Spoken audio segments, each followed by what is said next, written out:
నమస్తే, నేను స్వేచ్ఛ. అమ్మయ్య, ఎట్లాంటి అప్పులు లేవు అని హాయిగా రిలాక్స్ అయిపోయారా?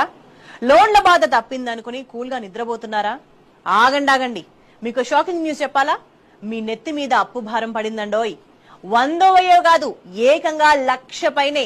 నమ్మలేకపోతున్నారా? నిజమండి. శ్రీమాన్ మోదీజీ గారు మన ఒక్కొక్కరి నెత్తి మీద 1,27,000 రూపాయల రుణభారం మోపారు. అవాకయ్యారా? మేమెప్పుడు అప్పు చేశామండి బాబు అని ఆగమైతున్నారా? అదంతా కేంద్ర ప్రభుత్వం వారు చేసిన అప్పండి. అర్చన మనది, ప్రసాదం వారిది.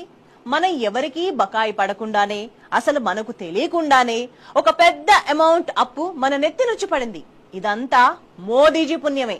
అవును, కేంద్రంలోని బీజేపీ ప్రభుత్వం ఇప్పటిదాకా 185,27,000 కోట్ల అప్పులు చేసింది. మన దేశ జనాభా 145 కోట్లు అనుకుంటే, ఈ సెకనుకు ముందు పుట్టిన పసిగుడ్డు నుంచి మొదలుకొని పండు ముసలి వరకు ప్రతి ఒక్కరి మీద 1,27,000 రూపాయల అప్పుంది.